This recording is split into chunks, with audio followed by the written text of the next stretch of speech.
Tünaydın hanımefendiler ve beyefendiler. Bugün burada bulunmak ve sizlerle beraber, endüstri liderleriyle beraber, aynı zamanda politika yapıcılarla, ortaklarımızla ve müşterilerimizle beraber aynı ortamda bulunmak bir onur.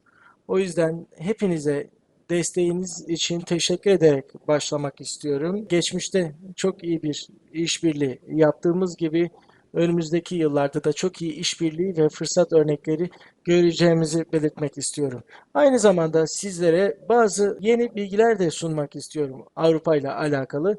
Çünkü Digipar Avrupa olarak benim başkanlık görevim Smart PV yani akıllı ve yenilenebilir enerji çalışmalarıyla alakalı çalışmalar yürütmek. Aynı zamanda yeni enerji kaynakları da geliştirirken araç şarjları sağlayan batarya sistemine ve operasyonel sistemlere enerji sağlayan çalışmalar yürütüyoruz. Dolayısıyla çalışmalarımıza baktığımız zaman elektronik sektörüyle beraber bu iki alanı birleştirip Huawei olarak endüstri oyuncularına yenilenebilir enerji noktasında daha çok katkı yapmaya çalışıyoruz.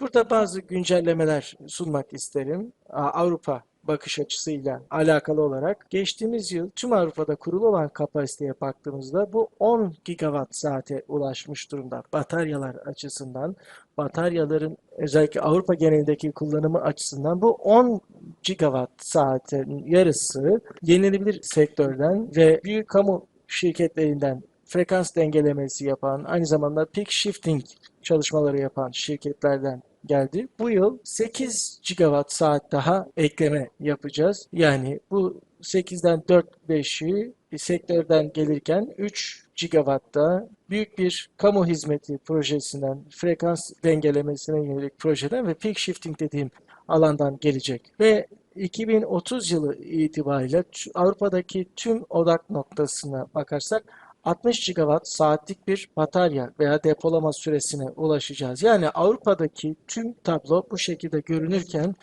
bu yıl itibarıyla frekans dengeleme alanında ve peak shifting alanında çalışmalara başladık. Aslında Avrupa'daki sektörde çok ivmeli bir değişiklik olduğunu görüyoruz. Ve burada aynı zamanda farklı senaryolar görüyoruz. Merkezi ve dağıtık sistemlere baktığımız zaman mesela Almanya'da dağıtık sisteme baktığımız zaman burada iyileşme söz konusuyken TSO ve CSO'lardan yine daha büyük depolama sistemlerine yönelik çalışmalar var. İrlanda'da, Birleşik Krallık'ta büyük ölçekli çok sayıda frekans dengeleme ve dediğim gibi peak shifting projesi görüyoruz.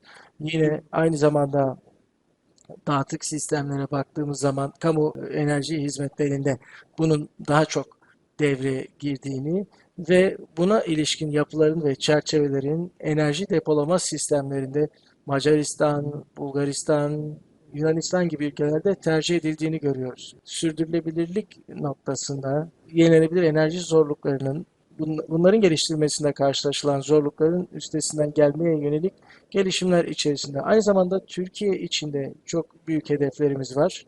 Son 10 yıla baktığımız zaman müşterilerimizden duyduğumuz 200 gigawattlık bir depolama sistemi karşımıza çıkıyor. Ancak burada 200 gigawatt saatlik kısmın ne kadarı batarya odaklı diye baktığımızda bu noktada daha fazla tartışma yapmamızın faydalı olacağını düşünüyorum. Avrupa'ya dair tablo bu şekilde. İkinci olarak benim ve Huawei'nin sisteme ilişkin yaklaşımını paylaşmak isterim. Avrupa düzeyinde bakarsak buradaki çerçeve yönetim noktasında şebeke istikrarını hedefliyor. Greek Code projesi dediğimiz bu proje sektörlerden yola çıkıyor. Birincisi yeniden enerji üretimi. Yani DSO'yu oluşturarak daha stabil bir şebeke aktarımını nasıl sağlayabiliriz? Daha stabil bir enerji üretimini nasıl sağlayabiliriz? Bunu özellikle frekans dengeleme kısmı için söylüyorum. İkincisi TSO düzeyinde VPP projesine baktığımızda Peak shifting kısmında yine bu da ayrı bir istikamette gelişiyor. Üçüncüsü de tüketimle alakalı, hem hane halklarıyla alakalı hem de gelecekte de araçların elektrikleştirilmesiyle alakalı karşımıza çıkıyor. Yani şarj network ile alakalı, özellikle yüksek voltajlı şarj sistemiyle alakalı çalışmalar söz konusu. Enerjiyle bağlantılı olarak tabii ki siber güvenlik yönetimi de önemli hale geliyor.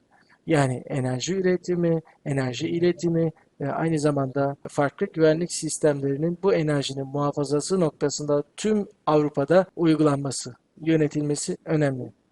Şebekedeki sürdürülebilirliği sağlamak aynı zamanda şebeke için bilgi ve güvenliği sağlamayı gerektiriyor. İşte böyle bir istikamette de ilerliyoruz ve Avrupa Birliği tarafından bu zorlukları aşmaya yönelik bir çerçeve oluşturuluyor.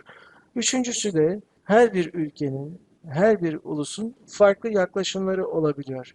Kimileri doğrudan tarifeye yönelik, elektrik fiyatına yönelik ödenekler sunabilirken bazen elektrik fiyatıyla bağlantılı uygulamaların yanı sıra altyapıya dönük devlet destekleri de karşımıza çıkabiliyor. Ticari ve endüstriyel sektörde özellikle şirketler girişimleri için farklı yaklaşımlar olabiliyor. Bazı ülkelerde ise hanelere, konutlara odaklanılıyor.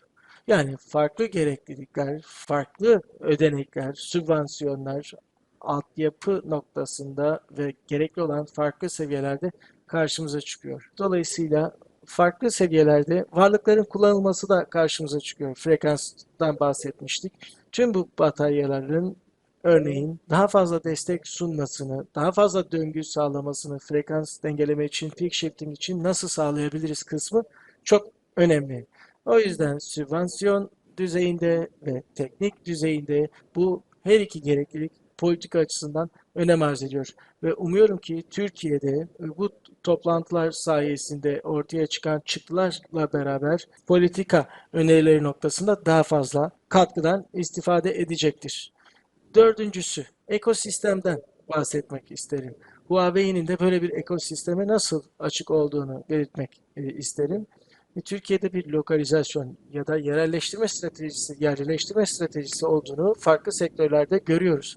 O yüzden biz de partnerlerimize baktığımızda elektrik yönetimi noktasında yerleştirme ve üretim alanında nasıl partnerler bulabiliriz konusunu önemsiyoruz. Ve uzun vadede yine bu batarya veya materyallerin yeniden dönüşümü noktasını önemsiyoruz. Çin'de ve Avrupa'da birçok startup şirketlerinin halihazırda büyük şirketler olarak materyallerin geri dönüşümünde çalışmalar yaptığını görüyoruz. Enerji sektöründe de diğer sektörlerde de bunu görüyoruz. O yüzden elektrik yönetimi alanında, yerleştirme alanında ve tabii ki bunların yanı sıra hurda yönetimi noktasında da bunlar önemli. O yüzden bu pazarda iyi partnerleri bulabileceğimizi, işbirliği bağlamında çalışmalar yapabileceğimizi düşünüyoruz. Son olarak Huawei bir teknoloji şirketi olarak faaliyet gösteriyor demek isterim. Yani buradaki uzun vadeli stratejimiz şu şekilde.